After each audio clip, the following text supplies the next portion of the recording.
শহর থেকে অনেকটা দূরে ঘন জঙ্গলের ভেতরে একটা পাগলা গারদ আছে, যার দরজার ভেতরে যতগুলো মানসিক রোগী বসবাস করে সবাই রহস্যময়। Hello and welcome to SD story.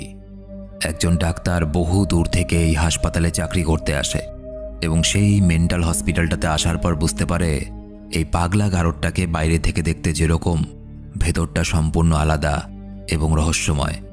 মুভিতে একের পর এক টুইস্ট যা মাথা ঘুরিয়ে দেবে।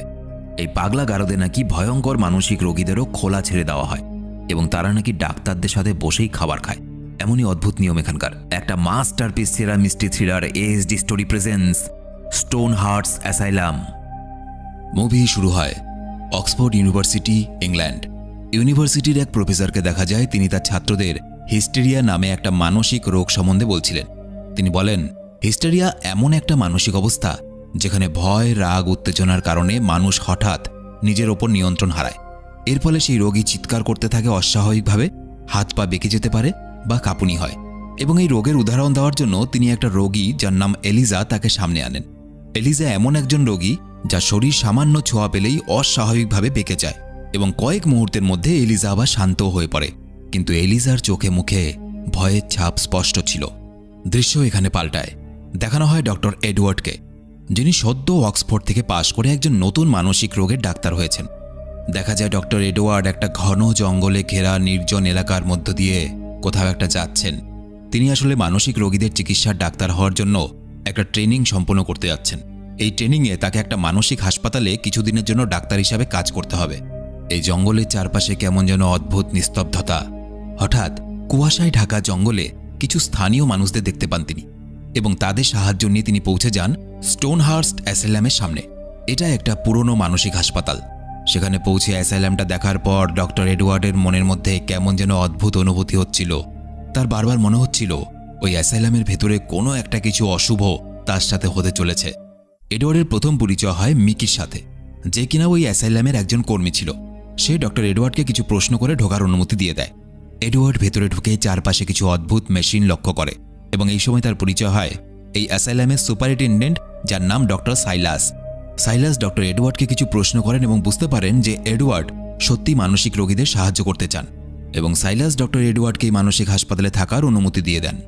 সাইলাস এডওয়ার্ডকে বিভিন্ন মানসিক রোগীর সঙ্গে পরিচয় করান, যাদের মধ্যে একজন ছিল এলিজা, যাকে আমরা এই মুভির শুরুতে দেখতে পাই। দেখা যায় এলিজা এক মনে পিয়ানো বাজাচ্ছিল। সাইলাস ডক্টর এডওয়ার্ডকে বলে, এই যে রোগীটাকে দেখতে পাচ্ছ, ওর শরীরের যে কোনো অঙ্গ প্রত্যঙ্গ তুমি যদি ছুঁয়ে দাও, ও প্রচণ্ড উত্তেজিত হয়ে পড়ে এবং যা খুশি করতে পারে তখন সে।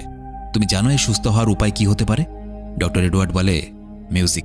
কারণ দেখুন, ও এক মনে মিউজিক বাজাচ্ছে। মিউজিকই হলো সেই জিনিস যেটাতে ও মানসিক শান্তি পায়। সাইলাস আরও জানায় যে এলিজার স্বামী নাকি একজন অত্যন্ত অভদ্র লোক। টাকা পয়সা প্রচুর আছে, কিন্তু এলিজার স্বামীর যৌন কিছু অদ্ভুত ইচ্ছে ছিল, যেগুলো এলিজা বেশি দিন সহ্য করতে পারেনি এবং এই জন্য এলিজায় এই অদ্ভুত ধরনের হিস্টেরিয়া রোগে আক্রান্ত হয়, যেখানে তার শরীরের যে কোনো জায়গায় ছুলে সে প্রচণ্ড রেগে যায়। একদিন এলিজা তার স্বামীর অত্যাচার সহ্য করতে না পেরে তার স্বামীর দুটো কান কেটে নেয় এবং একটা চিরুনি দিয়ে তার স্বামীর চোখ দুটোকে উপড়ে নেয় এবং তারপর থেকে এলিজার বাবা এলিজাকে এই মেন্টাল অ্যাসাইলামে রেখে গেছে। ডক্টর এডওয়ার্ডের এলিজার এই বিষয়গুলো কেমন যেন অদ্ভুত লাগে এবং তার থেকেও বড় অদ্ভুত ব্যাপার হলো, এই পাগলখানার একটা বিশেষ ব্যাপার ছিল, রোগীরা এখানে মুক্তভাবে থাকতো, অর্থাৎ সমস্ত মানসিক রোগীদেরকে এখানে ছেড়ে রাখা হতো।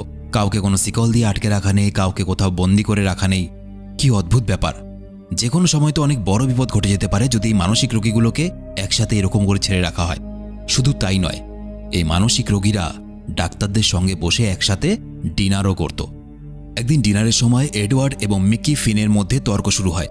সাইলাস বিরক্ত হয় এবং ফিনকে ক্ষমা চাইতে বলে এবং ফিনকে দেখা যায় সে এডওয়ার্ডের কাছে ক্ষমা চেয়ে একটা বন্ধুত্বের ড্রিঙ্ক অফার করে। কিন্তু এডওয়ার্ড সেই ড্রিঙ্কটা করার আগেই হঠাৎই এলিজা এসে সেটা ফেলে দেয়। ঘটনাটা সামান্য মনে হলেও এর পেছনে বড় একটা কারণ আছে। দেখা যায় এলিজা সেই পড়ে যাওয়া ড্রিঙ্কটা যখন পরিষ্কার করছিল, সে এডওয়ার্ডকে ফিসফিস করে বলে, যত তাড়াতাড়ি পারেন এখান থেকে চলে যান, নয়তো আপনার বিশাল বড় বিপদ আছে। কথাগুলো শুনে এডওয়ার্ড কেমন যেন চমকে ওঠে। প্রথম থেকে তার মনে হচ্ছিল এই পাগল হাসপাতালে কিছু তো একটা অস্বাভাবিক চলছে, যেটা সে ধরতে পারছে না। এডওয়ার্ডকে এই কথাগুলো বলার পর এলিজা যখন চলে যাচ্ছিল, এডওয়ার্ড এলিজার হাত ধরে টানে এবং বলে, দাঁড়াও, আমার আরও কিছু জিজ্ঞাসা করার আছে। কিন্তু যেহেতু এলিজার শরীর ছোঁয়া মাত্র তার হিস্টেরিয়া রোগ জেগে ওঠে, সুতরাং এলিজা কেমন একটা আচরণ করতে থাকে। এডওয়ার্ড সাথে সাথে ক্ষমা চেয়ে নেয় এবং এলিজা সেখান থেকে চলে যায়। সেদিন রাতে এডওয়ার্ড যখন নিজের রুমে বসেছিল, তার এই পাগলখানা সম্বন্ধে কেমন যেন আরও সন্দেহ হতে শুরু করে। তাই সুরক্ষার জন্য সে নিজের কাছে একটা পিস্তল রেখে দেয়। হঠাৎ এক অদ্ভুত আওয়াজ শোনা যায়। একটা ল্যাম্প নিয়ে সেই আওয়াজটাকে অনুসরণ করে ডক্টর এডওয়ার্ড মাটির নিচে একটা অন্ধগুপ্ত জায়গায় পৌঁছায়। তার মনের মধ্যে কেমন যেন একটা ভয় দেখা দেয়, কারণ এই নির্জন জঙ্গলের মধ্যে এত বড় একটা পাগলখানা, এবং সেই পাগলখানার মাটির নিচে গুপ্ত জায়গা। কি আছে এই জায়গাটাতে? আওয়াজ ফলো করে ধীরে ধীরে সে একটা কারাগারের মতো ঘরে পৌঁছায়, এবং সেই ঘরে তার ল্যাম্পের আলো পড়তেই হঠাৎ অনেক মানুষ অদ্ভুতভাবে চিৎকার করতে শুরু করে। এডওয়ার্ড চারদিকে হঠাৎ করে এত বন্দি মানুষ দেখে ভয় পেয়ে যায়। পাগলখানা তো উপরে, তাহলে নিচেই মানুষগুলো কি করছে, আর কারা এরা? আতঙ্কে একদম হতবাক হয়ে যায় এডওয়ার্ড, এবং তাদের আচরণ দেখে মনে হচ্ছিল তারা বদ্ধ পাগল। কিন্তু অবাক ব্যাপার, তারা চিৎকার করে বলতে থাকে যে আমরা পাগল নই, আমরা সুস্থ মানুষ, আমাদেরকে এখান থেকে বাঁচাও। এডওয়ার্ড তাদের কথার পাত্তা দেয় না।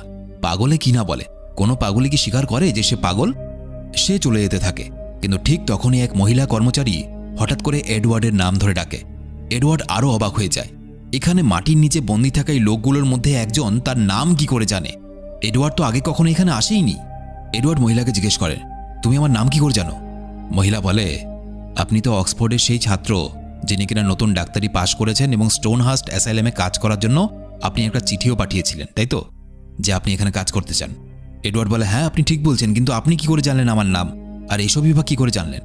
এবং এর উত্তরে মহিলা যা বলে তাতে এডওয়ার্ডের পায়ের তলা থেকে মাটি সরে যায়, কারণ মহিলা বলে, তুমি যাকে এখানকার হাসপাতাল সুপারিনটেন্ডেন্ট ভাবছ, অর্থাৎ সাইলাস, সে নিজেই আসলে একটা মানসিক রোগী, এবং তুমি হাসপাতালে যাদের যাদেরকে দেখছো হাসপাতালের ডাক্তার, নার্স, কর্মচারী হিসেবে, তারা প্রত্যেকে এক একটা মানসিক রোগী। আসল ডাক্তার, নার্স, কর্মচারী হলাম আমরা, যাদেরকে সাইলাস এই মাটির নিচে এই কারাগারে বন্দি করে রেখেছে। এডওয়ার্ডের মাথা কাজ করছে না। কি বলছে এই মহিলা?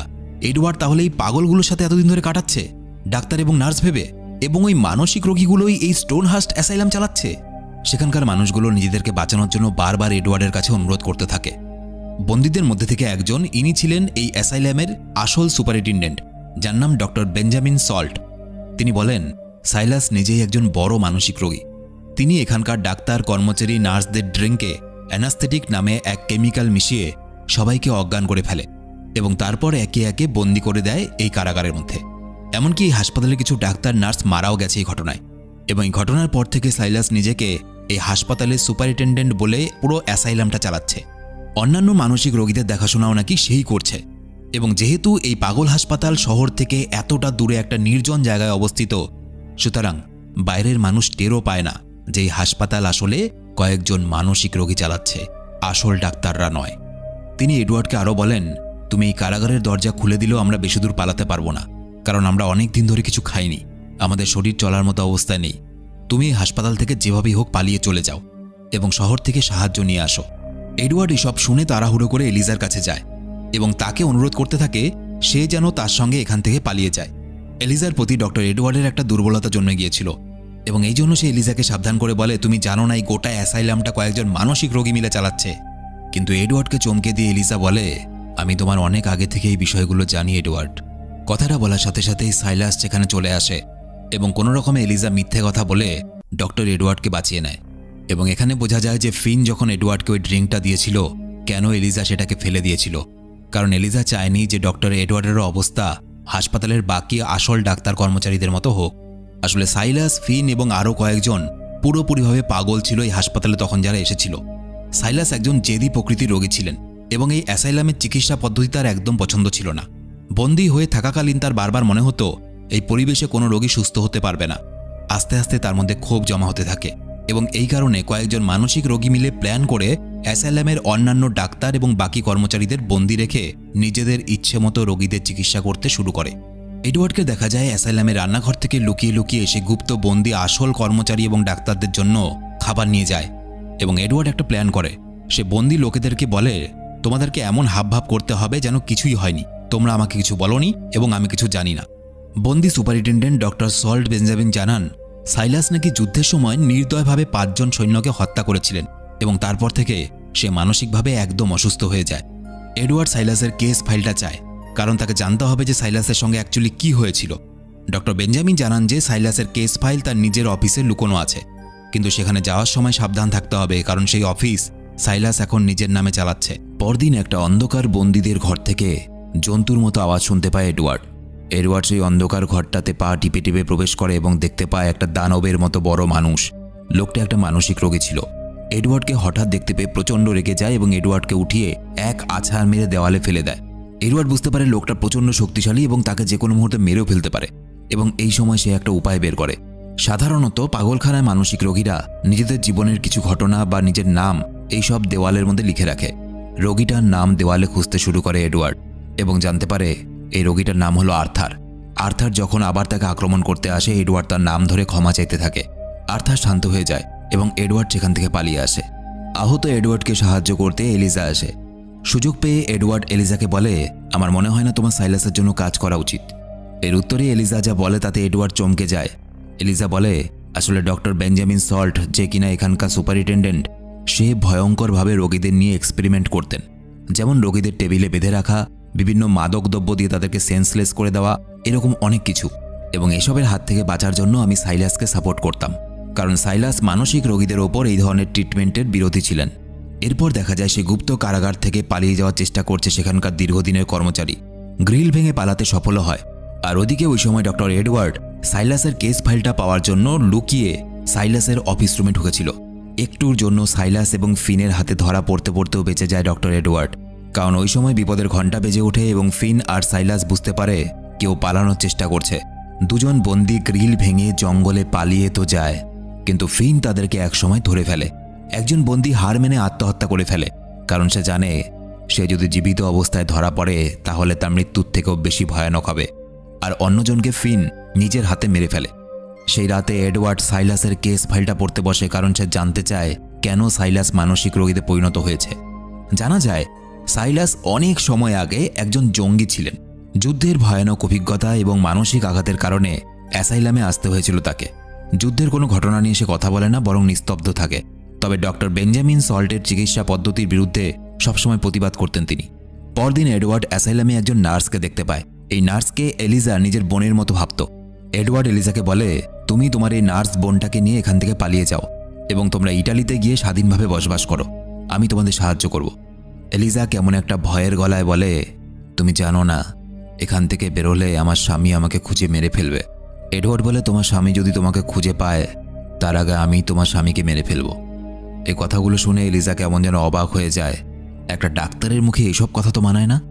আর এখানে আরেকটা লক্ষ্য করার মতো অদ্ভুত ব্যাপার হলো, এডওয়ার্ড কেন নিজে পালাচ্ছে না এখান থেকে, সে কেন শহর থেকে সাহায্য নিয়ে আসছে না। এর একটা বড় রহস্য আছে যেটা পরে জানা যাবে। সাইলাস এডওয়ার্ডকে ডেকে পাঠায়। আজ একটা এক্সপেরিমেন্ট করতে চায় সেই অ্যাসাইলামে, এবং সেই এক্সপেরিমেন্টটা কার উপরে হবে? Doctor Benjamin salt. তাকে বেঁধে রাখা হয়েছে। সাইলাস এডওয়ার্ডকে বলে, এডওয়ার্ড তুমি জানো এই লোকটা নিজেকে হাসপাতালের সুপারিনটেন্ডেন্ট বলে মনে করে, মিথ্যে বাহানা, এ নিজেই একটা মানসিক রোগী। এবার কথা হলো, ডক্টর বেঞ্জামিন সল্ট এই একইভাবে এক্সপেরিমেন্ট করে রোগীদের ট্রিটমেন্ট করতেন এবং সাইলাস এটার বিরোধিতা করত। তাহলে সাইলাস নিজে কেন অন্যের ওপরে আজকে এক্সপেরিমেন্ট করছে? আসল ব্যাপার হলো, গতকাল রাতে ডক্টর সল্টের সঙ্গে সাইলাসের তর্কাতর্কি হয় এবং ঝগড়াঝাটি এমন একটা পর্যায়ে গিয়ে পৌঁছায় যে তখনই সাইলাস ঠিক করে, যেমন করে ডক্টর বেঞ্জামিন সল্ট আমাদের ওপরে অত্যাচার করত এক্সপেরিমেন্টের নামে, একই রকমভাবে ডক্টর সল্টের ওপরেও এক্সপেরিমেন্ট করা হবে। এই এক্সপেরিমেন্টের নাম ছিল ইলেকট্রোথেরাপি, যেখানে মানুষকে কিছু সেকেন্ডের জন্য ব্রেনে কারেন্ট দিয়ে তার চেতনাকে নষ্ট করে দেওয়া হয়। সাইলাস প্রথমে কিছু সেকেন্ডের জন্য কারেন্ট দেয় এবং তারপর এডওয়ার্ডকে বাধ্য করে কারেন্ট দেওয়ার জন্য। এডওয়ার্ড বুঝতে পারছিল কি হচ্ছে, তা সত্ত্বেও সে কিছু করতে পারছিল না। বাধ্য হয়ে ডক্টর বেঞ্জামিনকে কারেন্ট দিতে হচ্ছিল তাকে, কারণ এটা যদি সে না করে তাহলে হয়তো সাইলাস সন্দেহ করতে পারে যে ডক্টর এডওয়ার্ড হয়তো এই অ্যাসাইলামের আসল সত্য সম্বন্ধে সবকিছু জেনে গেছে। দুদিন পরে ছিল নিউ ইয়ার। স্টোনহার্স্ট অ্যাসাইলামের একটা পার্টির আয়োজন করা হয় এবং এই দিন একটা ফাঁকা জায়গায় ফিন এলিজার ওই নার্স বোনটাকে একা দেখতে পেয়ে যায় এবং তারা দুজন এরকম সময় কাটাতে থাকে যেরকম সময় আমার ভাগ্যে কখনো জোটেনি। তো যাই হোক, মেয়েটা ভেবেছিল ফিন হয়তো তাকে সত্যি ভালোবাসে, কিন্তু মেয়েটা ভুল ভেবেছিল। ফিন হঠাৎই সেই মেয়েটার গলা চেপে ধরে এবং মেয়েটাকে সেখানে হত্যা করে। ফিন হঠাৎ করে মেয়েটাকে মারতে গেল কেন? পাগলের বাচ্চা, মনে হয়েছে মেরে দিয়েছে। ফিনও তো একজন মানসিক রোগী ছিল। অন্যদিকে এডওয়ার্ড সাইলাসের সম্বন্ধে আরও সবকিছু জানার জন্য সাইলাসের কারাগারে পৌঁছায় এবং এই সময় সে একটা ছবি খুঁজে পায়। সেই ছবিটাকে পকেটে রেখে দেয়। হঠাৎ বাইরে একটা চিৎকার শোনা যায়। দেখা যায় এলিজা তার প্রিয় মেয়েটার নিথর দেহ মাটিতে পড়ে থাকতে দেখে ভেঙে পড়ে। এডওয়ার্ড সবার থেকে লুকিয়ে পার্টির ড্রিঙ্কে এক ধরনের কেমিক্যাল মিশিয়ে দেয় যাতে সবাই অজ্ঞান হয়ে পড়ে। কিন্তু ফিন দুর্ভাগ্যবশত সবকিছু দেখে ফেলে এবং ডক্টর এডওয়ার্ডের অ্যাক্টিংয়ের মুখোশ খুলে যায় ফিনের সামনে। ফিনের সঙ্গে তার লড়াই শুরু হয়ে যায়। এডওয়ার্ড কোনোভাবে ফিনকে আটকাতে সক্ষম হয়ে বেরিয়ে পড়ে এবং পার্টিতে পৌঁছে বিনা সন্দেহে বাকিদের সাথে মিশে যান। কিন্তু সবাই একসাথে ড্রিঙ্ক শুরু করার আগেই ফিন এসে সবাইকে থামিয়ে দেয়। আর ঠিক সেই মুহূর্তে এডওয়ার্ডকে পেছন থেকে আক্রমণ করে অজ্ঞান করে দেওয়া হয়। এডওয়ার্ডের যখন জ্ঞান ফেরে সে তখন নিজেকে দেখতে পায় এক্সপেরিমেন্টের বিছানায় লকড অবস্থায়। এডওয়ার্ড প্রচণ্ড ভয় পেয়ে যায় এবং নিজেকে সেই বিছানা থেকে ছাড়ানোর চেষ্টা করতে থাকে, কারণ সে বুঝতে পারে আজকে তার ওপরেই এক্সপেরিমেন্ট হতে চলেছে। তখন এলিজা এডওয়ার্ডের কাছে এসে তার পকেট থেকে পাওয়া লকেটটা দেখায় যেখানে এলিজার ছবি ছিল। এলিজা সন্দেহ করতে থাকে হয়তো এডওয়ার্ডকে তার হাজবেন্ড পাঠিয়েছে এখানে এলিজাকে ধরে নিয়ে যাওয়ার জন্য। এলিজা ভাবতে থাকে এডওয়ার্ড তার সাথে বিশ্বাসঘাতকতা করেছে। এডওয়ার্ড বাধ্য হয়ে আসল কারণটা বলে দেয় যে কেন সে এই মেন্টাল অ্যাসাইলামে এসেছে। এডওয়ার্ড বলে, 6 মাস আগে অক্সফোর্ডের লেকচারে আমি তোমাকে দেখেছিলাম, সেখানে আমিও ছিলাম এবং তোমাকে দেখেই আমার ভালো লেগে যায় এবং আমি সিদ্ধান্ত নেই তোমাকে যেভাবেই হোক আমি খুঁজে বের করব এবং তোমার সঙ্গে আমি আমার বাকি জীবনটা কাটাবো। আমি এই জন্য এখানে এসেছি এলিজা, তোমাকে মারার জন্য বা এই অ্যাসাইলামে চাকরি করার জন্য নয়। তখনই ফিনকে দেখা যায় এডওয়ার্ডকে সবার মাঝে এক্সপেরিমেন্টের জন্য জোর করে নিয়ে আসে। অ্যাসাইলামের রোগীরা সবাই যেন এই এক্সপেরিমেন্ট দেখার জন্য অপেক্ষা করেছিল। এক্সপেরিমেন্টের মেশিনটা শুরু করে দেওয়া হয় এডওয়ার্ডের ব্রেনে কারেন্ট দেওয়ার জন্য এবং এই সময় এডওয়ার্ড একটা বুদ্ধি বের করে। সে ওই যে ছবিটা সাইলাসের ঘরে খুঁজে পেয়েছিল সেই ছবিটা বের করে সাইলাসকে বলে, এই ছবিটা তুমি এলিজাকে দিয়ে দিতে পারবে? ছবিটা আসলে ছিল সাইলাসের ছোটবেলার একটা ছবি। নিজের অতীত জীবনের স্মৃতি হঠাৎ করে সামনে চলে আসায় সাইলাস কেমন যেন একটা হয়ে যায়। ফিন বিরক্ত হয়ে নিজেই কারেন্ট শক দেওয়ার জন্য মেশিনটাকে আরও জোরে দেয়, কিন্তু হঠাৎ সেখানে এলিজা পৌঁছে গিয়ে ফিনের সাথে লড়াই করতে শুরু করে এবং ইলেকট্রিকের শকের মেশিনটা ফিনের ওপরে এসে ব্যবহার করে এবং ফিনের গায়ে আগুন লেগে ফিন মারা যায়। কিন্তু আগুনটা শুধুমাত্র ফিনের গায়েই লাগেনি, পুরো অ্যাসাইলাম জুড়ে আগুনটা ছড়িয়ে পড়তে শুরু করে। এলিজা তাড়াহুড়ো করে এডওয়ার্ডকে বাঁচিয়ে নেয় এবং বাকিদেরও সেখান থেকে পালিয়ে যেতে সাহায্য করে। এদিকে দেখা যায় সাইলাস যুদ্ধের ফ্ল্যাশব্যাক দেখতে পায় যেখানে চারদিকে আক্রমণে বেশ কিছুটা সৈনিক আদমারা অবস্থায় পড়েছিল। সাইলাস একজন একজন করে তাদেরকে গুলি করে মেরে দেয়। সেই পরিস্থিতিটা অত্যন্ত ভয়ঙ্কর ছিল। এরপর সে নিজেও আত্মহত্যার চেষ্টা করেছিল, কিন্তু তার বন্ধুকে গুলি ততক্ষণে শেষ হয়ে গেছে। এডওয়ার্ড সাইলাসের কাছে আসে এবং তার অতীত জীবনে এই কথাগুলো শুনতে পায়। সাইলাস আসলে নির্দয়ভাবে মেরে ফেলতে চায়নি ওই সৈনিকগুলোকে, কারণ ওই সৈনিকগুলো প্রচণ্ড আহত ছিল এবং প্রচণ্ড ব্যথা বেদনায় চিৎকার করছিল। তাদেরকে সেই ব্যথা বেদনা থেকে মুক্তি দেওয়ার জন্য সে মেরে ফেলেছিল। নিজের ফ্ল্যাশব্যাক সহ্য করতে না পেরে ভেঙে পড়ে সাইলাস। এডওয়ার্ড তাকে জড়িয়ে ধরে আর বোঝায়, যুদ্ধ শেষ হয়ে গেছে সাইলাস, অনেক দিন আগে যুদ্ধ শেষ হয়ে গেছে। সাইলাস ধীরে ধীরে তার নিষ্ঠুর মানসিকতা থেকে বেরিয়ে আসে। এরপর এডওয়ার্ডকে দেখা যায় এলিজার সাথে। এলিজা মানসিকভাবে সম্পূর্ণ সুস্থ নয়, কিন্তু তবুও এডওয়ার্ড এলিজাকে বলে, আমি তোমাকে ভালোবাসি, এবং অনেকটাই। এরপর এডওয়ার্ড এলিজাকে এমন একটা কথা বলে যেটা এলিজা কল্পনাও করতে পারেনি। এডওয়ার্ড এমন কি বলেছিল এলিজাকে? তো যাই হোক, এবার বেশ কিছুদিন পরে দৃশ্য দেখানো হয়। স্টোনহার্টস মেন্টাল অ্যাসাইলাম আগের মতো নেই, একদম ঠিকঠাকভাবে স্বাভাবিকভাবেই চলছিল। সবচেয়ে মজার ব্যাপার হলো সাইলাস এবং ডক্টর বেঞ্জামিনকে দেখা যায় একসাথে তারা চেস খেলছিল। দুজনেই স্মৃতিশক্তি হারিয়েছে। ডক্টর বেঞ্জামিন স্মৃতিশক্তি হারিয়েছে কারণ তাকে ইলেকট্রিক শক দেওয়া হয়েছিল প্রচুর পরিমাণে, এবং সাইলাস সেদিন যখন আগুন লাগে তার পুরনো জীবনের স্মৃতিগুলো এমনভাবে তার মাথায় আসছিল তার মাথা সম্পূর্ণ চেতনা লুপ্ত হয়ে যায়। তাই দুজনেই স্মৃতিশক্তি হারিয়েছে। এবং সেখানকার মহিলা নার্স যে কিনা এতদিন কারাগারে বন্দী ছিল তিনি সবাইকে দেখাশোনা করছিলেন। মাটির নিচে এতদিন ধরে বন্দী ছিলেন যেসব ডাক্তার এবং কর্মচারীরা, তারা ছাড়া পেয়ে নিজেদের ডিউটিতে লেগে পড়েছে। ঠিক এই সময় ঘটে সেই ঘটনা যার জন্য কেউ প্রস্তুত ছিল না, এমনকি না তুমি না আমি। একটা বয়স্ক ডাক্তার আসে এবং তার সাথে আরেকজন লোক। ডাক্তারটা এসে বলে, আমি এখানকার সুপারিনটেন্ডেন্টের সঙ্গে দেখা করতে চাই। এই ডাক্তারটা আসলে এখান থেকে এলিজাকে ছাড়িয়ে নিয়ে যাওয়ার জন্য এসেছিল। এই মহিলাটা জানায় কিন্তু এলিজা তো 3 সপ্তাহ আগেই ডক্টর এডওয়ার্ডের আদেশে অ্যাসাইলাম থেকে ছাড়া পেয়ে গেছে। বয়স্ক ডাক্তারটা চমকে উঠে অবাক হয়ে যায় এবং বলে, ডক্টর এডওয়ার্ডের নির্দেশে কি করে ছাড়া পাবে সে? ডক্টর এডওয়ার্ড তো আমি, আমার এই হাসপাতালে যোগ দেওয়ার কথা, এবং এই যে লোকটা এসেছে এই লোকটা হলো এলিজার স্বামী। বোঝো ব্যাপার। তাহলে এতদিন ধরে এই স্টোনহার্স্ট অ্যাসাইলামে যে ডক্টর এডওয়ার্ড সেজে ছিল সে কে? আসল ব্যাপার হলো সে কোনো ডাক্তারই ছিল না, সেও একজন মানসিক রোগী ছিল। সেই মানসিক রোগীটা সিউডোলজিয়া ফ্যান্টাস্টিকা নামে একটা মানসিক রোগে ভুগছিল। কি হয় এই মানসিক রোগ হলে? এই মানসিক রোগ হলে যে রোগী থাকে সে নিজের কল্পনায় একটা আলাদা জগৎ তৈরি করে নেয়। ওই রোগী নিজেকে ডাক্তার বলে ভাবছিল এবং বাকি সবাইকে মানসিক রোগী বলে ভাবছিল। কিছুটা কল্পনা এবং কিছুটা বাস্তব মিশিয়ে এই ধরনের রোগীরা নিজেদের একটা আলাদা কাল্পনিক জগৎ তৈরি করে এবং এই রোগের কারণেই লোকটা একটা পাগলখানায় ভর্তি ছিলেন। আর তার চিকিৎসা করতেন ডক্টর এডওয়ার্ড, মানে এই লোকটা। মুভির প্রথম দৃশ্যটা মনে করো, যেখানে অক্সফোর্ড ইউনিভার্সিটিতে এলিজাকে দেখানো হচ্ছিল যে এলিজা একটা হিস্টেরিয়ার রোগী। ঠিক তার পরবর্তী রোগীটাই ছিল সেই লোক যাকে এতদিন সবাই ডক্টর এডওয়ার্ড ভাবছিল। আসলে সেদিন কিছু মানসিক রোগী সম্বন্ধে বলা হচ্ছিল অক্সফোর্ড ইউনিভার্সিটিতে এবং এই জন্য কিছু মানসিক রোগীকে সেখানে নিয়ে যাওয়া হয়, যাদের মধ্যে এলিজা একজন ছিল আর আরেকজন ছিল সেই মানুষটা যে এতদিন ডক্টর এডওয়ার্ড সেজে এই স্টোনহার্স্ট অ্যাসাইলামে ছিল। সেদিন অক্সফোর্ড ইউনিভার্সিটিতে এলিজাকে প্রথম দেখেই ভালো লেগে গেছিল সেই মানসিক রোগীর। এরপর এলিজাকে খুঁজে পাওয়ার জন্য সেই মানসিক রোগীটা যে পাগল হাসপাতালে ভর্তি ছিল সেই পাগল হাসপাতাল থেকে পালিয়ে যায় এবং পালানোর আগে আসল ডক্টর এডওয়ার্ডের সমস্ত কিছু চুরি করে, যেমন আইডেন্টিটি, আরও জিনিসপত্র, এই সমস্ত কিছু চুরি করে সে এসে পৌঁছায় স্টোনহার্স্ট অ্যাসাইলামে এলিজাকে পাওয়ার জন্য। এবং যেহেতু সে নিজেও একজন মানসিক রোগী ছিল এবং সে শুধু এখানে এসেছিল এলিজাকে পাওয়ার জন্য, সেজন্য সে শহর থেকে কোনো রকম সাহায্য আনতে যায়নি। এবং সেও যে একজন মানসিক রোগী এবং সে একটা পাগলখানা থেকে পালিয়ে এখানে এসেছে এলিজার জন্য, এই কথাটাই সেদিন এলিজাকে সে বলেছিল, যেটা শুনে এলিজা চমকে যায়। মানুষ ভালোবাসায় পাগল হয় জানতাম, কিন্তু একটা পাগল নিজের ভালোবাসাকে পাওয়ার জন্য এত কিছু করলো। পাগলের ভালোবাসা। তো যাই হোক, এই সমস্ত শোনার পরেও সেই মহিলা কর্মচারীটা অবাক হয় না, সে খুশি হয়।